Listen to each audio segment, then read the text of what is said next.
warahmatullahi wabarakatuh.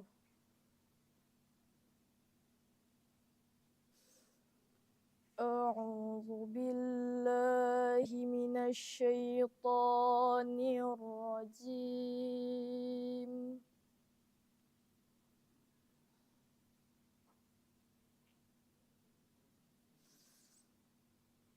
Bismillahirrahmanirrahim.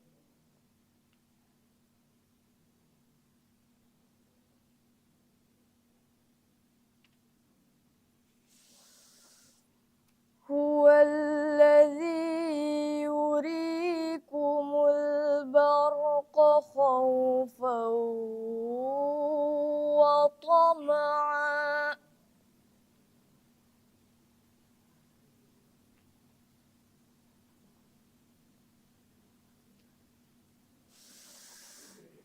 Khaufan wa tama'an wa yunshi'us sahabas siqal.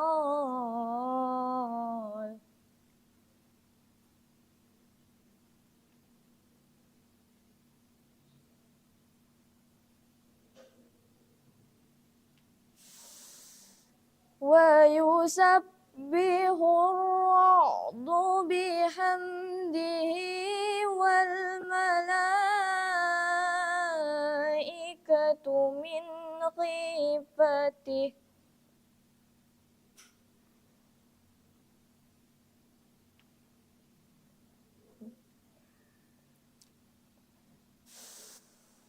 Wa yursilus sawa'iqa fayusibu biha man yasha'.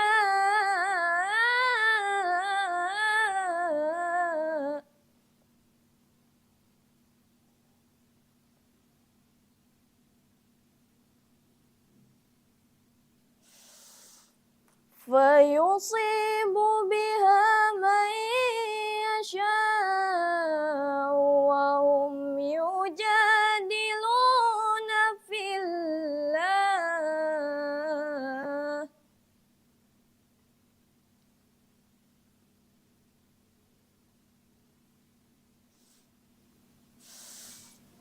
Wa huwa syadidul mihal.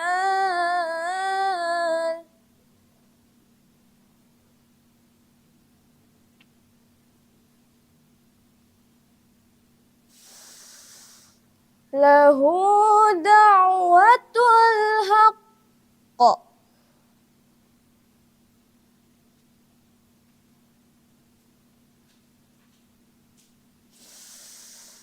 Walladzina yad'una min dunihi la yastajibuna lahum bisyai'.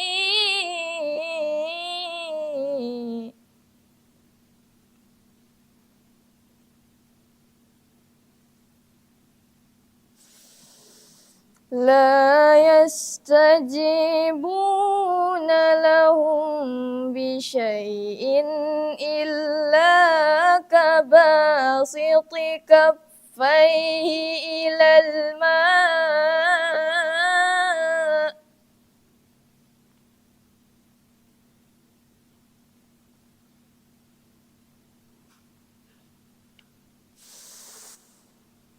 Illa kabasiti kaffaihi ilal ma'i liyablugha fahu wa ma huwa bibalighi.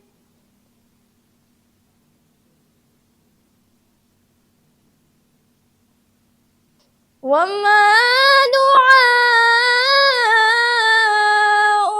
kafirina illa fi dhalal.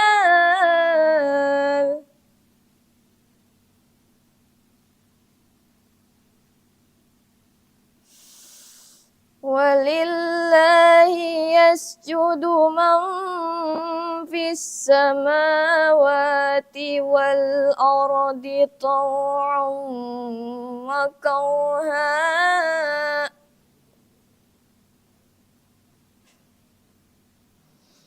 طوعا وكرها وظلالهم بالغدو والآصال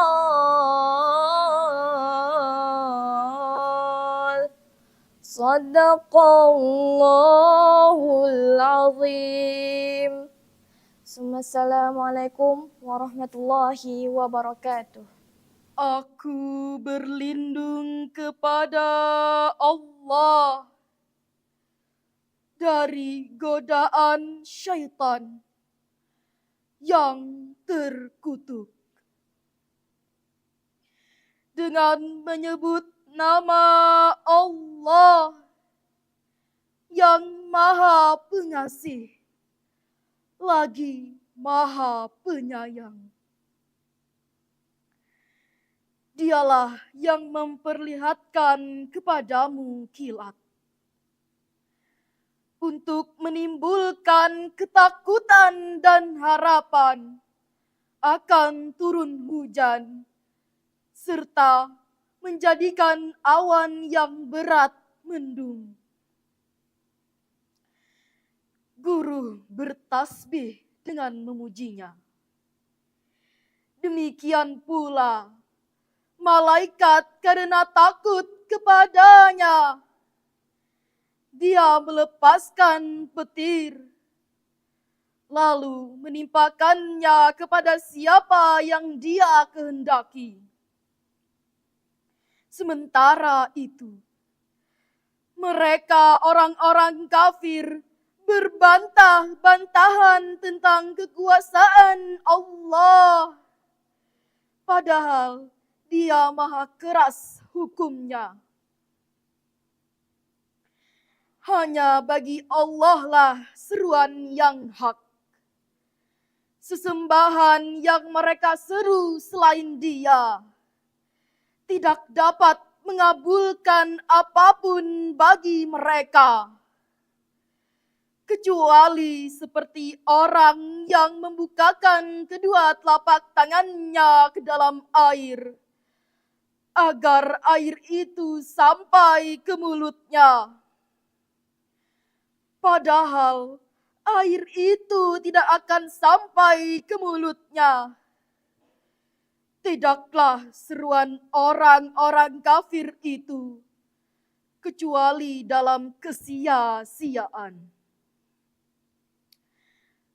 Hanya bagi Allah lah siapa saja yang ada di langit dan bumi bersujud, baik dengan kemauan sendiri maupun terpaksa. Bersujud pula kepadanya bayang-bayang mereka pada waktu pagi dan petang hari. Maha benar Allah dengan segala firman-Nya.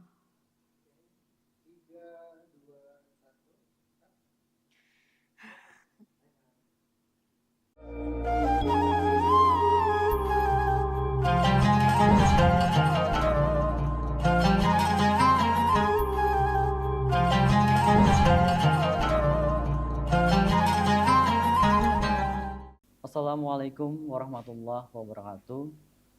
Alhamdulillahirrahmanirrahim. Segala puji bagi Allah Subhanahu wa Ta'ala, Tuhan semesta alam yang telah memberikan kita nikmat iman dan Islam. Salawat serta salam senantiasa tercurah kepada Nabi Muhammad SAW beserta keluarga, kerabat, dan umat beliau hingga akhir zaman. Pemirsa HSS TV, alhamdulillah di tahun ini kita kembali bertemu dalam program Gemar Ramadan tahun 1447 Hijriah, menggali hikmah, menebar berkah di bulan suci Ramadan.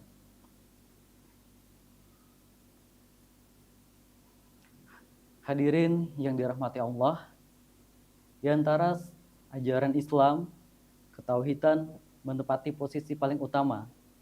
Tauhid bukan sekedar konsep, melainkan nilai dasar yang menjadi fondasi seluruh ibadah, akhlak, dan amal perbuatan seorang muslim. Dan di tengah kita sudah hadir Ustadz Haji Muhyar dari BA. Assalamualaikum Ustaz. Waalaikumsalam warahmatullahi wabarakatuh. Kami mengucapkan terima kasih pian sudah berkenan hadir dan ulun himung bener kawa bertemuan pian hari ini. Alhamdulillah. Mudahan ulun bisa mendapat banyak pelajaran hari ini dari pian. Amin. Dan hari ini kami memohon minta pembelajaran tentang akidah, tentang tauhid. Kepada pian kami persilahkan. Assalamualaikum warahmatullahi wabarakatuh. Bismillahirrahmanirrahim. Alhamdulillahirabbil alamin. Wassalatu wassalamu ala asyrafil mursalin sayyidina Muhammadin wa ala alihi wa sahbihi wa man tabi'ahum ila yaumiddin. Rabbi shrahli sadri wa yassirli amri wahlul 'uqdatam min lisani yafqahu qawli. Rabbana zidna ilma warzuqna fahma birahmatika ya arhamar rahimin.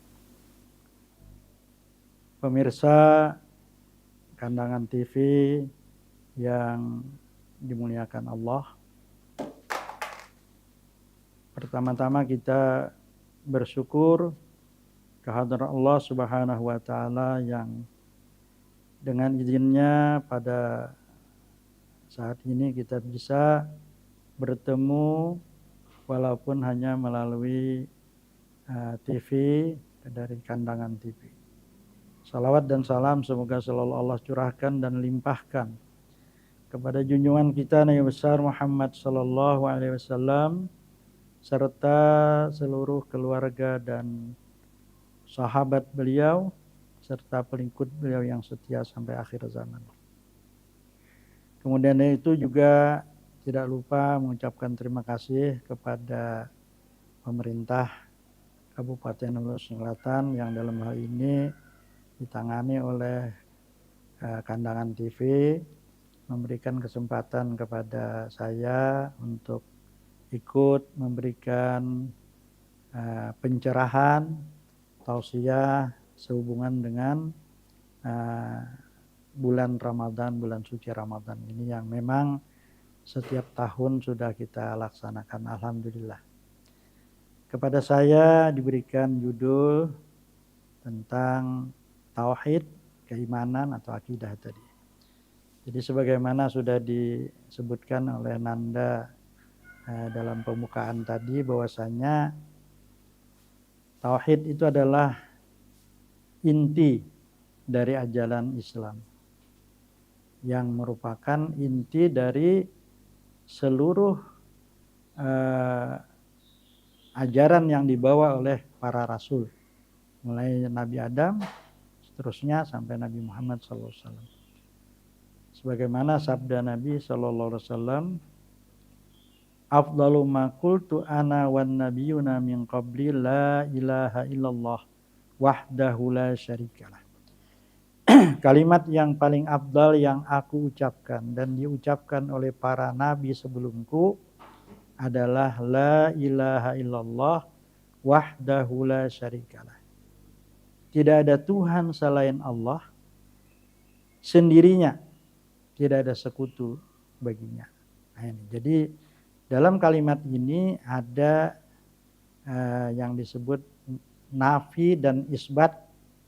Jadi ada nafi, isbat, kemudian isbat dan nafi. Tidak ada Tuhan selain Allah. Nah, tidak ada Tuhan itu menafikan, selain Allah itu mengisbatkan.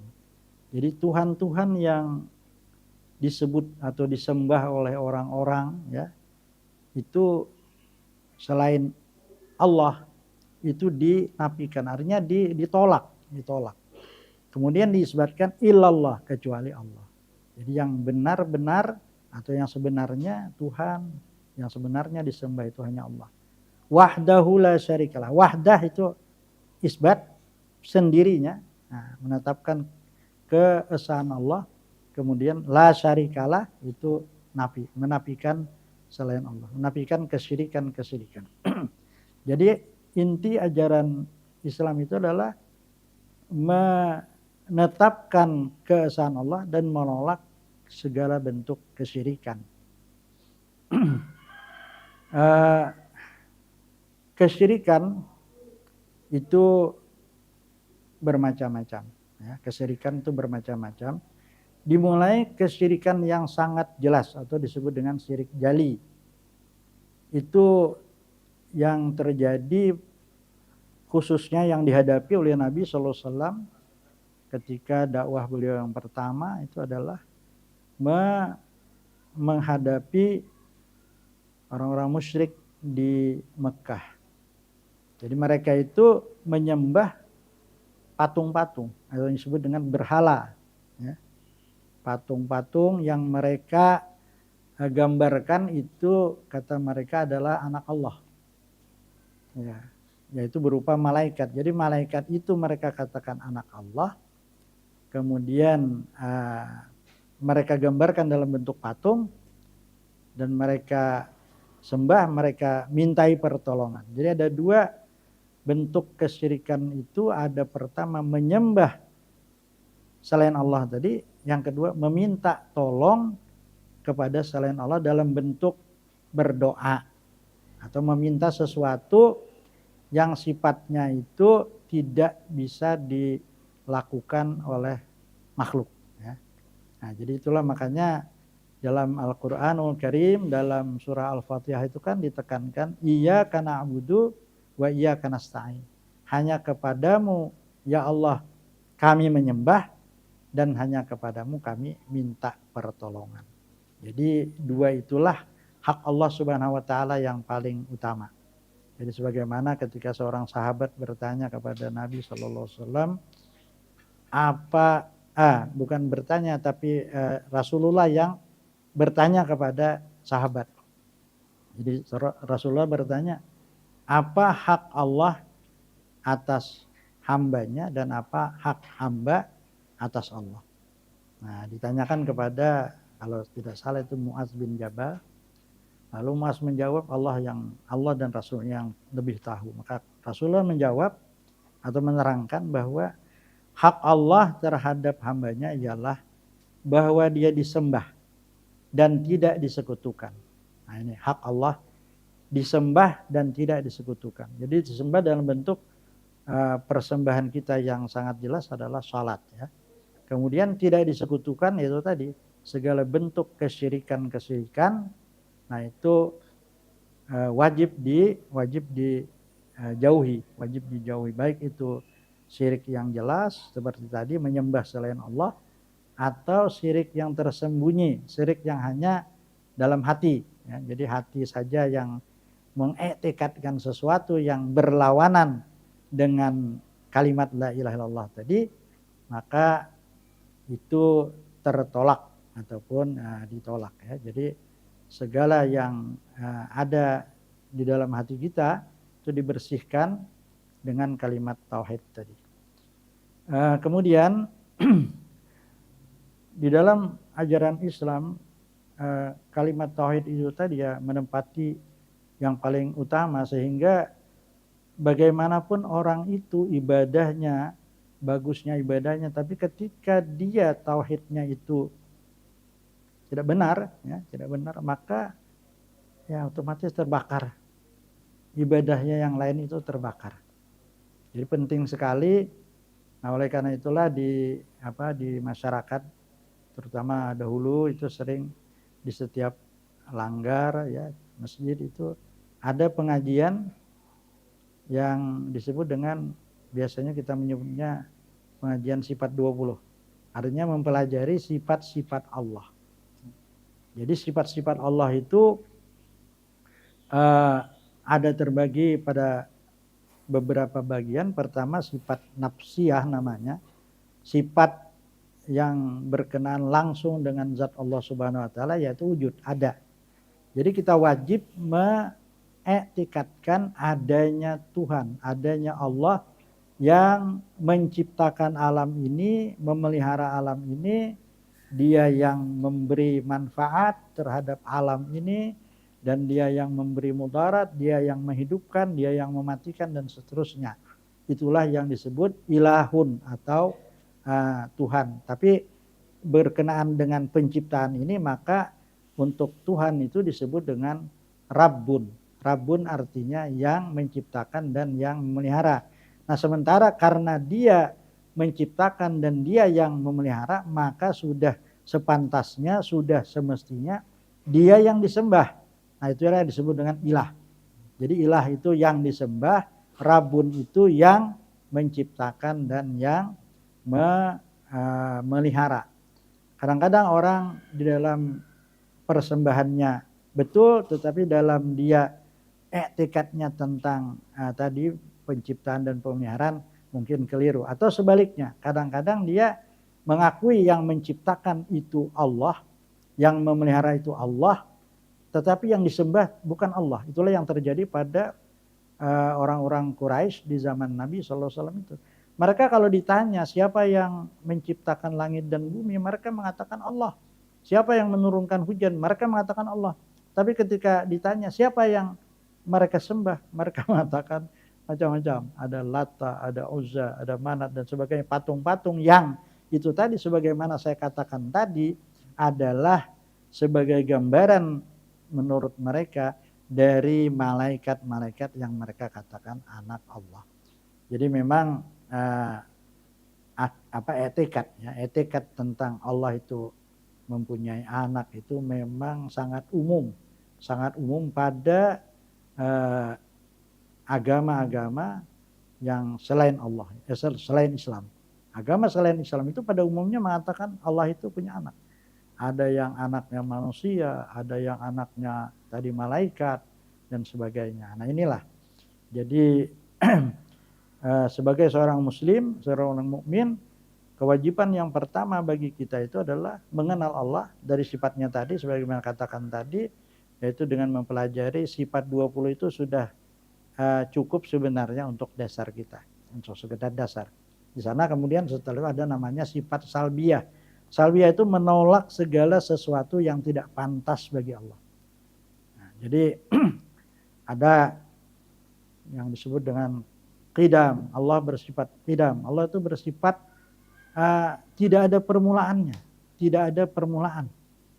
Nah, maka segala selain Allah itu pasti ada permulaan. Selain Allah pasti ada permulaan. Nah, disitulah segala yang ada permulaan berarti bukan Allah. Segala apa yang ada permulaannya berarti bukan Allah. Kemudian Allah itu juga disebutkan bersifat baqa, artinya kekal. Setiap yang bisa hilang, bisa rusak, bisa mati, ya jelas bukan Tuhan. Nah, di sinilah menjaga supaya jangan orang itu mengetikatkan selain Allah itu sebagai Tuhan. Ada tandanya ataupun ada sifatnya tadi bahwa Tuhan itu tidak akan binasa.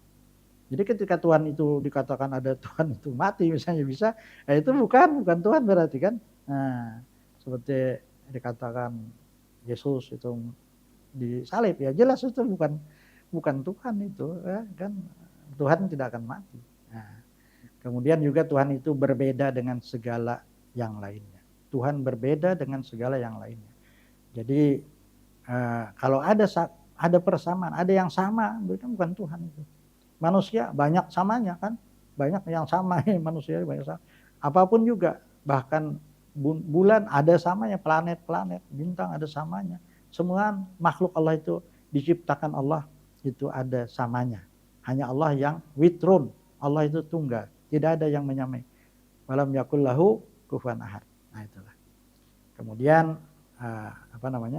sifat yang berikutnya adalah Allah itu tidak berhajat kepada yang lain darinya. Justru yang lain itu yang sangat berhajat kepada Allah. Dalam sifat 20 itu kan disebutkan istighna'ul ilah an kulli ma siwah. Maha kaya, tidak berhajat Allah itu kepada yang lainnya. Tidak berhajat. Kita menyembah Allah bukan Allah itu berhajat untuk disembah. Kita memuji Allah bukan Allah itu berhajat untuk dipuji. Justru kitanya yang berhajat. Kita berhajat untuk menyembah Allah karena di dalam menyembah Allah itu kita mendapatkan kebaikan-kebaikan. Baik itu kebaikan sifatnya duniawi, ukhrawi, kebaikan jasmani, dan kebaikan rohani. Rohani kita akan menjadi sehat ketika kita menyembah Allah. Nah, kalau dari segi jasmani juga jelas para pakar kesehatan mengakui bahwasanya gerakan-gerakan salat kita itu mengandung mengandung hal-hal yang membawa kepada kebaikan jasmani kita. Hanya kadang-kadang baik dalam wudunya, baik dalam salatnya, kita itu tidak benar-benar mengikuti petunjuk. Ya. Nah, makanya kan sebenarnya Nabi menyebutkan isbaghul wudu, sempurnakan wudu. Jadi wudu itu baik-baik, jangan pengen cepat ya. Bahkan disuruh kita tuh tadlik ya. Nah, disuruh kita itu untuk supaya benar-benar dalam wudu kita itu melaksanakan dengan sempurna. Kemudian begitu juga salatnya, salat apalagi gerakan ruku, gerakan sujud, apa segala itu semua mengandung kesehatan. Nah, satu yang menyehatkan badan, jasmani, rohani lebih-lebih lagi. Dalam salat itulah kita berhubungan secara langsung dengan Allah Subhanahu wa taala. Tentunya di sana akidah tadi, tauhid tadi sangat penting. Makanya dalam hadis kan disebutkan al-ihsan an ta'budallaha ka'annaka tarahu. Fa illam takun tarahu fa innahu yaraka. Ihsan itu artinya kesempurnaan, kebaikan di dalam kita beragama ini adalah ketika kita dalam beribadah, khususnya dalam beribadah, walaupun dalam setiap keadaan sebenarnya, bahwa kita itu beribadah itu seolah-olah kita melihat dengan Allah. Artinya apa? Artinya kita yakin yang kita sembah itu ada. Nah, kemudian wa illam takun tarau fa innahu yaraka, dan kalau kamu tidak bisa berposisi seperti itu, yakinlah fa innahu yaraka. Yakinlah bahwasanya Allah melihat kita. Nah, itu kan berarti kita yakin adanya Allah yang kita sembah itu. Bukan hanya suatu gerakan-gerakan yang kosong. Kita yakin bahwa bacaan kita didengar Allah, bahwa gerakan kita dilihat Allah, dan bahwa hati kita pun sebenarnya dilihat oleh Allah. Nah, disitulah tauhid tadi sangat menentukan bagaimana nilai daripada salat kita tadi. Jadi ketika kita yakin yang kita sembah ini seolah-olah berhadapan dengan kita, seolah kita di hadapan Allah, atau paling tidak kita yakin Allah memperhatikan kita, nah maka ketika itulah salat kita akan lebih bermakna dan lebih terasa nikmat. Itulah yang Rasulullah sebutkan, ju'ilat qurratu ain li fi shalah, dijadikan kesejukan hatiku di dalam salat. Karena ketika itu sesuai dengan makna salat itu adalah hubungan, silah ya, silah. Mana salat itu dua, silah dan salat. Salat itu doa, salat itu doa, silat itu hubungan. Ketika kita salat itu kita sedang berhubungan langsung dengan Allah. Dan ketika kita salat itu juga kita berdoa sebanyak-banyaknya kepada Allah Subhanahu wa taala. Nah, itulah. Makanya orang yang melazimi salat itu akan, yang dengan keyakinan itu tadi, akan menjadikan hatinya itu tenang ya, mutmainnah. Kemudian memang tauhid itu adalah merupakan sesuatu yang sangat penting, sangat utama, sehingga di akhirat nanti itu yang pertama kali diperiksa ya tauhid. Sebelum amal. Kalau amal kan salat yang pertama kali diperiksa, dihisab. Awwalu ma yuhasabu bil abdu yaumal qiyamah min amalihi. Nah, itu as-salat. Itu yang dari amalnya. Tapi kalau dari keimanan itu yang pertama kali itu diperiksa sebelum salatnya, tentu diperiksa dulu keimanannya. Makanya mula-mula atau yang pertama kali itu Allah umumkan, mungkin melalui malaikat ya. Allah umumkan hendaknya setiap orang itu mencari siapa yang disembahnya di dunia. Jadi siapa yang disembah di dunia, jadi nyembah patung ya cari. Nanti dihadirkan oleh Allah segala yang disembah manusia itu. Maka masing-masing dia cari. Masing-masing cari Tuhannya. Ada yang patung, ada yang salib, ada yang macam-macam ya. Ada yang batu, ada yang macam-macam. Nah, kata Allah, iringi, ikuti. Ya, kemana dia? Diikutilah. Ternyata kemana? Ternyata ke dalam neraka. Karena dia di dunia ini sudah sangat dengan Tuhannya tadi kan, sangat ngikut, ya akhirnya masuk aja dalam neraka. Jadi tidak sulit bagi Allah untuk menghisap orang-orang dalam hal akidah, mudah. Tinggal diperlihatkan siapa yang disembahnya. Nah, kemudian yang tertinggal adalah orang munafik. Munafik itu adalah yang hatinya sebenarnya tidak beriman, tetapi dia mengaku beriman. Dia mengaku beriman, tapi hatinya tidak beriman. Itu yang munafik tulen. Walaupun ada munafik itu yang artinya sifatnya ya, sifatnya. Itu yang kata Nabi kan, ayatul munafiqi salasun. Tanda-tanda orang munafik kan 3. Dalam hadis lain disebutkan 4. Apa? Iza haddasa kadzaba wa iza wa'ada akhlafa wa iza tumina khana. Apabila dia berkata-kata dia suka bohong, apabila dia berjanji dia ingkar, apabila dia diberi amanah dia khianat. Nah, dalam hadis lain disebutkan wa iza khasama fajara. Kalau dia bertengkar dia merusak. Jadi orang kan bertengkar boleh aja lah, berdebat boleh aja, tapi kalau orang munafiknya dia cenderung merusak nanti. Nah, itu tanda orang munafik. Itu munafik pada sifat. Tapi kalau orang itu yang munafik tulen, yang dijanjikan itu kekal dalam neraka, maka itu adalah dalam hatinya sebenarnya tidak beriman, tapi dia mengaku beriman. Itu munafik tulen.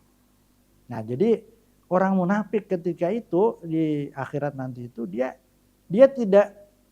tidak punya Tuhan kan, dia tidak punya Tuhan sebenarnya. Allah pun bukan diakui sebagai Tuhan, patung pun juga tidak diakui sebagai Tuhan. Maka dia tidak ikut. Tapi kemudian, nah orang-orang disuruh sujud, ya, dia tidak bisa sujud. Orang munafik di akhirat nanti, orang lain sujud, orang mukmin sujud, nah dia tidak bisa sujud. Dia sujud mantul, dia sujud mantul, nah, mantul. Itulah memang karena sebenarnya dia walaupun dia salat, hakikatnya dia bukan salat. Nah, orang-orang munafik bisa saja dia salat, bisa dia. Nah, tapi dia hakikatnya dia bukan salat karena hatinya ya itu hatinya tidak beriman. Nah, kemudian tertinggallah orang-orang mukmin. Orang-orang mukmin itu terdiri dari 3, ya, terdiri 3. Pertama yang masuk surga langsung tanpa hisab dan tanpa azab. Itulah yang disebutkan Nabi itu syarat-syaratnya. Pertama, la yarquna wala yastarqun, tidak meruqyah dan tidak minta diruqyah, minta ruqyah dengan cara mantra-mantra maksudnya ya. Kemudian yang kedua, wala yatatayyarun, tidak percaya, tidak mengitikadkan alamat-alamat sial. Jadi misalnya kalau misalnya merampak kucing, itu kan alamat sial. Nah, itu tidak boleh gitu. Itu termasuk tatayur tadi namanya. Jadi asalnya dari orang Arab itu kan kalau mereka dalam bermusafir itu ada burung melintas mereka. Nah, itu kata mereka ini alamat sial. Kita tidak boleh meneruskan, kita harus kembali. Nah, itu adalah tatayur tadi. Maka kalau orang itu kembali berarti dia kena kesyirikan. Nah, itu. Kemudian yang terakhir wala rabbihim yatawakkalun, dan mereka bertawakal, berserah diri sepenuhnya kepada Allah Walaupun jangan salah mengartikan tawakal bukan tidak berusaha. Tawakal itu adalah memilih sesuatu yang kita anggap baik, kemudian kita kerjakan. Nah, selebihnya hasilnya kita serahkan kepada Allah. Kita yakin bukan pekerjaan kita itu sebenarnya yang menjadikan hasil, tapi semata-mata dari Allah. Hasil itu semata-mata dari Allah. Bukan berarti kalau kita misalnya bercocok tanam, bahuma, jirang telah, dari bani itulah nanti rezeki kita. Tidak mesti, tidak mesti. Nah, rezeki kita sepenuhnya dari Allah. Kita hanya berikhtiar dan berusaha, kasab namanya. Nah itu orang yang hatinya bertawakal sepenuhnya, yang kata Nabi hatinya tuh bagaikan burung yang pagi-pagi berangkat kosong, sore-sore penuh talehnya itu. Nah, dia yakin besok pasti ada rezeki saya. Nah, itu hati orang yang bertawakal tadi. Tapi bedanya kalau burung kan dia tidak punya syariat, punya siapa aja dimakan kan boleh. Tapi kalau orang mukmin dia harus memilih tadi, makanya ikhtiar tadi. Dia memilih apa yang boleh dikerjakan, apa yang boleh diambil, rezeki bagaimana yang boleh diambil, itu orang mukmin memilih dia.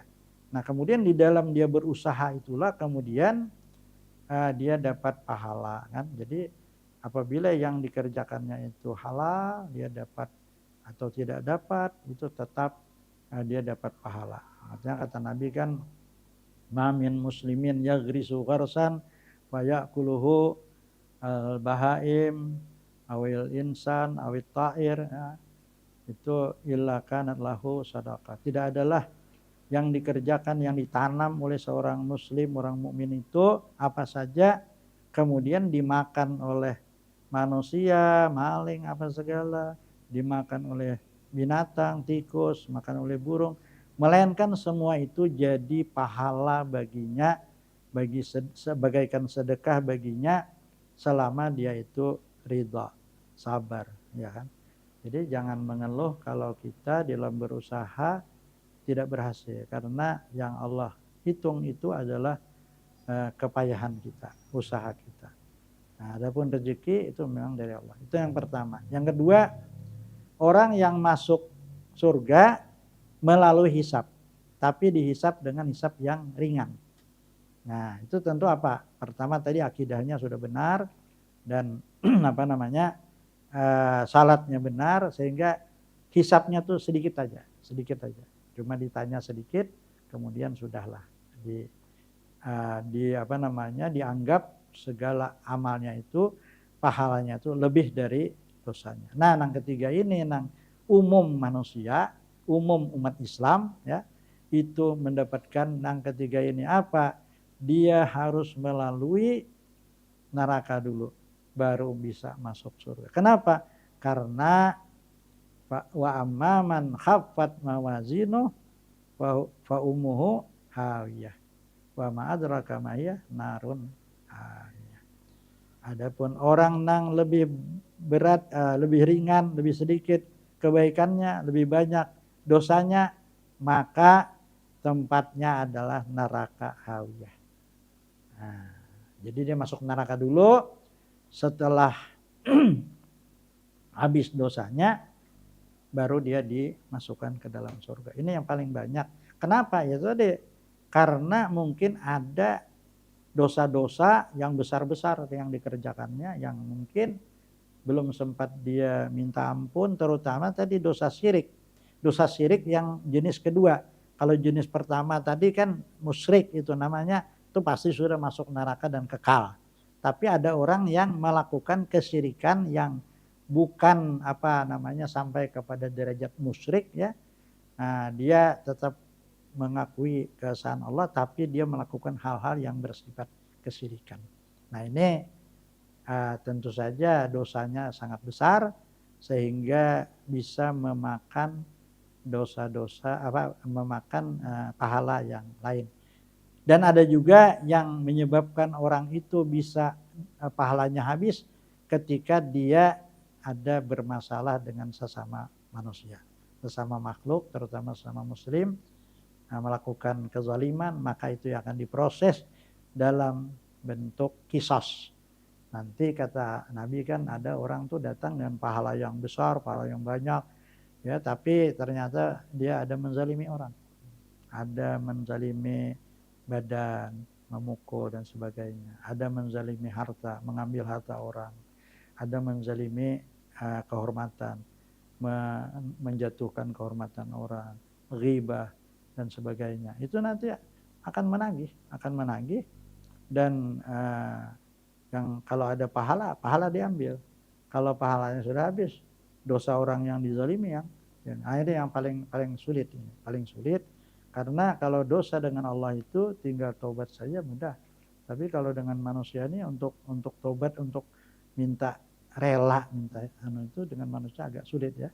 Nah, inilah jadi kembali tauhid itu adalah merupakan sesuatu yang paling utama dalam dalam Islam, dalam ajaran Islam. Dan itulah tadi makanya dalam sifat salbiyah itu sifat yang berikutnya adalah namanya wahdaniyah. Nah, jadi kan tadi qidam, baqa, mukhalafah, qiyamuhu binafsih. Nah, wahdaniyah. Wahdaniyah itu artinya tunggal. Bahwa Allah itu esa, baik pada zatnya, esa pada zatnya, sifatnya dan asmanya ya, dan afalnya. Jadi yang tidak ada yang berbuat di alam ini pada hakikatnya kecuali Allah. Semua yang terjadi di alam ini adalah dengan pengaturan dan dengan perbuatan, diperbuat, dibikin, dijadikan oleh Allah Subhanahu wa taala, baik bendanya maupun geraknya. Benda maupun gerak itu semua dari Allah.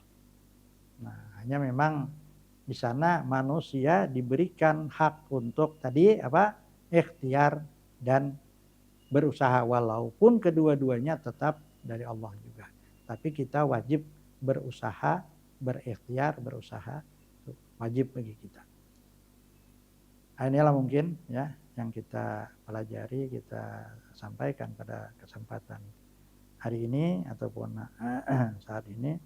Mudah-mudahan ini merupakan pencerahan bagi kita dan mudah-mudahan kita ini termasuk orang-orang yang bertauhid, ahlu tauhid, di mana nanti di akhirat itu akan dikumpulkan orang-orang ahli tauhid itu, lalu Allah berfirman, wahai hamba-hambaku, dosa-dosa kalian ya kepadaku sudah aku ampuni. Jadi karena mereka itu orang bertauhid, maka dosa-dosa terhadap Allah, misalnya seperti makan yang haram itu, ya Allah ampuni, walaupun mereka belum sempat minta ampun mungkin. Itulah kebaikannya tauhid tadi. Nah, tinggal lagi dosa kalian sesama kalian. Nah, inilah makanya tadi dosa terhadap sesama makhluk ini sangat penting untuk kita bereskan. Termasuk di sana hutang. Jadi hutang itu termasuknya akan dimasalahkan nanti di akhirat. Walaupun kita hutang itu tidak ada maksud untuk untuk mengkhianati ya. Kita ingin bayar mungkin ya, tapi karena ada kemampuannya akhirnya ada dibayar. Makanya biasanya orang mensalatkan orang mati itu kan kalau kalau sudah salat tadi kan ada yang sebelum salat itu kalau ada hutangnya ya supaya diurus dia. Supaya jangan nanti dia meninggal masih membawa hutang, itu akan menyulitkan dia, menjadi penghalang untuk masuk surga. Jadi diselesaikan dulu hutang-hutangnya. Kalau hutang saja itu dipermasalahkan, apalagi kezaliman ya, kezaliman terhadap harta, menipu dan sebagainya, itu tentu akan jadi penghalang untuk bisa masuk surga sebelum itu diselesaikan. Inilah mungkin sekali lagi mudah-mudahan kita termasuk orang yang bertauhid, dapat petunjuk dari Allah Subhanahu wa taala. Billahi taufiqul hidayah. Assalamualaikum warahmatullahi wabarakatuh. Waalaikumsalam warahmatullahi wabarakatuh. Tadi diterangkan begitu banyak hal-hal yang sangat bermanfaat dan banyak hal yang baru belum ketahui. Ya, nah, untuk menambah pengetahuan ini ada beberapa pertanyaan. Ya, silakan. Ustaz. Ya. Pertama, apa makna akidah? Ya, akidah itu bahasa Arab maknanya sebenarnya ikatan. Jarat, kita menjarat. Jadi apa yang dijarat itulah tadi keyakinan tadi ya. Jadi bahwasanya Tuhan itu ada. Nah, itu kan satu keyakinan. Dijarat supaya jangan lumbus bahasa kita. Supaya jangan lepas. Jadi akidah itu tidak boleh lepas, bahkan longgar pun jangan. Pisit. Bahasa kitanya jarat mati. Nah, ini jadi akidah itu sesuatu yang yang mesti kita yakini. Kita yakini seyakin-yakinnya sehingga seperti diikat, dijerat, dipisiti. Nah, kemudian banyaknya apabila satu akidah, kalau banyak namanya aqaid. Nah, makanya ada dalam sifat 20 itu namanya khamsuna aqaidul iman. Ada 50 akidah. Ya. Nah, keyakinan kita ada juga yang tambahannya itu 66 itu 66 aqaidul iman itu. Ya. Baik, terima kasih Ustaz. Nah, kemudian tadi juga disebutkan tentang syirik. Oh ya. Apa maksud dari dosa syirik yang tidak bisa diampuni? Iya. Jadi ada dalam Quran apa? Innallaha la yaghfiru ayyushraka bihi wa yaghfiru ma duna dzalika liman yasha. Sesungguhnya Allah tidak mengampuni dosa syirik ya, bahwa dia disekutukan dan dia mau mengampuni yang lain daripada syirik. Maksudnya kalau orang itu tidak taubat, dia dosa syirik itu tidak akan diampuni Allah. Beda dengan dosa yang lain. Dosa lain seperti kita tadi makan yang diharamkan, kata makan darah ya, atau makan bangkai ya. Nah itu mungkin ada orang yang mengerjakan itu dia lupa, tidak tobat. Dia lupa, dia tidak tobat, dia tidak minta ampun. Tapi Allah dengan sebab perbuatan-perbuatan yang lain ada Allah senang sehingga dia diampuni, bisa diampuni. Gitu. Tapi kalau syirik dia tidak tobat, tidak diampuni Allah, tetap dipermasalahkan. Itu bedanya. Jadi kalau dosa selain syirik itu, ya mestinya minta ampun, tobat. Tapi andai kata orang itu kan ada bisa lupa, dia ada sempat tobat dia. Nah, tapi dia tidak melakukan kesyirikan ataupun dia melakukan kesyirikan tapi dia tobat. Nah, itu dosa-dosa selain syirik tadi masih mungkin Allah ampuni. Beda dengan syirik, kalau tidak tobat Allah tidak akan ampuni. Nah, itu bedanya. Baik. Jadi penting sekali. Tauhid itu penting sekali. Terus kemudian contoh-contoh perbuatan yang termasuk syirik itu apa saja? Ya tadi saya sebutkan sudah kan ada yang syirik yang yang menyebabkan orang tadi diberi nama musyrik seperti menyembah selain Allah, itu sudah pasti. Yang kedua itu yang mengetikatkan sesuatu yang bertentangan dengan keesaan Allah, seperti orang mengatakan ada benda yang mempunyai sifat bisa memberi manfaat, bisa memberi mudarat. Nah, seperti misalnya batu ini kalau kita pakai, wah ini bisa melepaskan kita dari kemudaratan, bisa memberikan keselamatan kepada kita. Benda-benda itu semuanya tidak memberi manfaat dan tidak memberi mudarat kecuali kita pakai. Jadi batu itu bisa memberi mudarat kalau kita pakai. Kayak bikin apa misalnya? Pakai untuk rumah, pakai untuk jalan dan sebagainya. Nah, atau untuk sekedar keindahan kan. Itu bisa manfaatnya di sana. Dia tidak memberi manfaat tapi dia dimanfaatkan. Nah, kalau cuma digantung di rumah, besi, wasi, parang digantung di rumah, ya tidak memberi manfaat apa-apa dia. Kalau kita itikadkan dia bisa memberi manfaat menjaga rumah, maka itu namanya kesyirikan. Nah, tapi kalau kita manfaatkan, nah baru dia bisa bermanfaatkan, dibikin untuk memotong dan sebagainya, itu baru bermanfaat. Nah, itu kada salah. Cuma tetap aja kita etikat kita yang memberi bekas itu Allah juga. Nah, itu namanya syirik khafi. Nah, memberi bekas itu Allah juga. Walaupun kita tetap mengatakan bahwasanya benda tadi kan tidak memberi manfaat kalau kada dipakai, tapi ketika kita pakai dia bermanfaat, tapi tetap yang memberi manfaat itu adalah Allah. Nah, dalam Al-Qur'an kan disebutkan wa ma ramaita id ramaita walakinallaha rama. Bukan kamu yang memanah ketika kamu memanah, tapi Allah lah yang memanah. Artinya Allah lah yang menjadikan kamu bisa memanah dan menjadikan hasil daripada kamu manah tadi. Semuanya Allah. Nah, tapi kita kan memang berbuat itu. Nah, bukan Allah yang berbuat, kita yang berbuat. Tapi hakikatnya Allah yang menjadikan semua itu. Nah, itu. Baik. Kalau tadi dijelaskan tentang apa yang tidak dibolehkan dan Iya. juga dibolehkan. Nah, ini ada satu pertanyaan terakhir nih Ustadz. Ya. Karena ini tentang sesuatu yang menggembirakan nih. Apa keuntungan orang yang bertauhid? Nah, inilah. Jadi bahwa orang yang bertauhid itu tidak, andai kata dia berdosa besar sekalipun, tidak akan kekal di dalam neraka. Itu bedanya. Jadi orang yang mengucapkan la ilaha illallah dengan keyakinan, dengan iman, sekecil apapun imannya, dia tidak akan kekal dalam neraka. Nah, dalam hadis disebutkan yakhruju minan nari man qala la ilaha illallah wa fi qalbihi waznu dzarratin min khairin wal imanu makanun min khairin. Keluar dari neraka. Ya, orangnya masuk neraka karena dosanya kan. Tapi dia dikeluarkan dari neraka orang yang mengucapkan la ilaha illallah. Selama hidupnya dia mengucapkan la ilaha illallah. Dan dalam mengucapkan itu dia dalam hatinya ada walau seberat zarah daripada iman. Walau imannya seberat zarah, tapi dia ucapkan la ilaha illallah dengan iman tadi, dia tidak kekal dalam neraka. Nah, yang iman seberat zarah lah ini nanti yang paling terdudi keluar dari neraka itu, ya.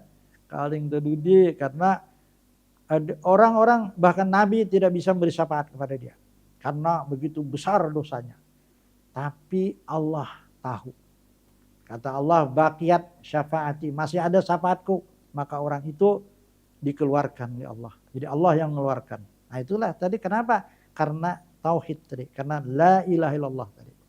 Kemudian yang kedua, juga Nabi menyebutkan man kana akhiru kalamihi la ilaha illallah dakhalal jannah. Siapa yang perkataannya terakhir di dunia ini adalah la ilaha illallah, dia pasti masuk surga. Nah, inilah makanya kita penting menjaga ini kita supaya selalu ingat, selalu zikir ya. Jadi jangan sampai kita meninggal itu dalam keadaan lalai. Jadi ingat kita kalau bisa sebelum menghembuskan napas terakhir kita bisa mengucapkan la ilaha illallah itu.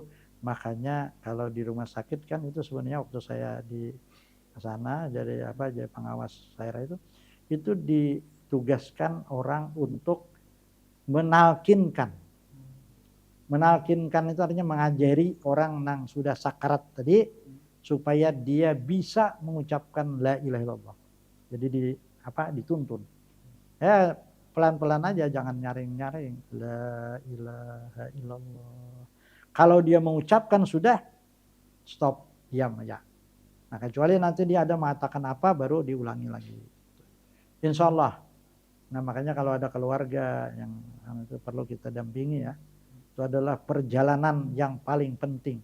Perpindahan dari alam dunia ke alam selanjutnya ya, alam kubur, itu perjalanan yang paling penting. Nah, jadi kalau kita sudah bisa melepas orang-orang yang kita cintai, keluarga kita itu dengan talqin itu, maka kita sudah senang ya, kita sudah bahagia walaupun kita sedih tapi kita senang karena mereka berangkat dengan tauhid. Itulah, meninggalkan dunia dengan tauhid. Gitu. Baik, terima kasih Ustadz. Ya, terasa kita sudah berada di penghujung acara dan begitu banyak pelajaran yang sangat bermakna. Bahkan tadi jelaskan walaupun banyak sekali dosa, tapi ketika bertauhid dia akhirnya akan masuk ke surga juga. Jadi ini sangat penting, apalagi orang yang banyak pahala nih. Dia bertauhid banyak pahala itu luar biasa sekali. Alhamdulillah. Amin. Dan kami mengucapkan terima kasih dan mohon maaf apabila ada kesalahan-kesalahan atau perbuatan yang kami lakukan. Dan kami juga mengucapkan terima kasih sekali kepada Ustadz yang mau berhadir hari ini. Kami sudah sangat beruntung bisa dihadiri hari ini. Dan kami mengucapkan mohon maaf dan mundur diri. Sampai berjumpa kembali di Gemar Ramadan besok hari. Menggali hikmah, menebar berkah di bulan suci Ramadan. Selamat menjelang berbuka puasa. Wassalamualaikum warahmatullahi wabarakatuh.